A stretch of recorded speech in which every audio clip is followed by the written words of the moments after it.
কন্টেস্টে অংশগ্রহণ করেছিলাম এবং রেফারেন্স পিকচার হিসেবে এই পেন্টিংটা ছিল। কন্টেস্টে ছিল শামীমা আপুর পেজে। এটা কয়েক মাস আগেই আমি পেন্টিংটা করেছি, কিন্তু ভার্নিশ করা হয়নি।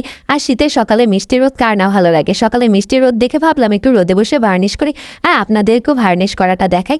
আর আমি এখানে ইউজ করেছি অ্যাক্রিলিক মিডিয়াম গ্লস। এটা আমি নিয়েছি কালার বক্স পেজে, আপনারা কিন্তু কালার বক্স পেজে এটা পেয়ে যাবেন। এবং একটা কথা মনে রাখবেন যে ভার্নিশ করার সময় নতুন ব্রাশ দিয়ে ভার্নিশ করবেন না, যে ভুলটা আমি এর আগে করেছিলাম। নতুন ব্রাশ দিয়ে ভার্নিশ করা বলে না, এই ব্রাশটা অনেক শক্ত হয়ে যায়। কিন্তু এর আগে আমি ক্যামেলের লিকুইড ভার্নিশটা ইউজ করছিলাম এবং নতুন ব্রাশ দিয়ে করেছিলাম, কিন্তু সেই ব্রাশটা শক্ত হয়নি। আমি ভাবলাম এটার ক্ষেত্রেও ঠিক এরকম তো হবে না, কিন্তু তার উল্টো হয়ে গেল, আমার ব্রাশটা পুরোটাই একেবারে শক্ত হয়ে গেছে। তাই আপনারা নতুন ব্রাশ দিয়ে করবেন না, যে ব্রাশগুলো ইউজ করা হয়নি কিংবা নষ্ট হয়েছে সেই ব্রাশগুলো দিয়ে ভার্নিশ করার চেষ্টা করবেন।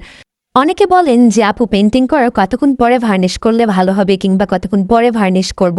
আমি বলবো যে পেন্টিং করার পরেই আপনারা ভার্নিশ করবেন না, পেন্টিং করার 2-3 দিন পরে ভার্নিশটা করবেন। এতে করে কি হয়, কালারটা খুব সুন্দর করে শুকিয়ে যায় এবং ভার্নিশ করলে ভার্নিশটা খুব সুন্দর করে বসে এবং উজ্জ্বলতা পায়। তাই পেন্টিংয়ের সঙ্গে সঙ্গে ভার্নিশ করা উচিত নয়, পেন্টিংয়ের কয়েকদিন পরে ভার্নিশ করা উচিত।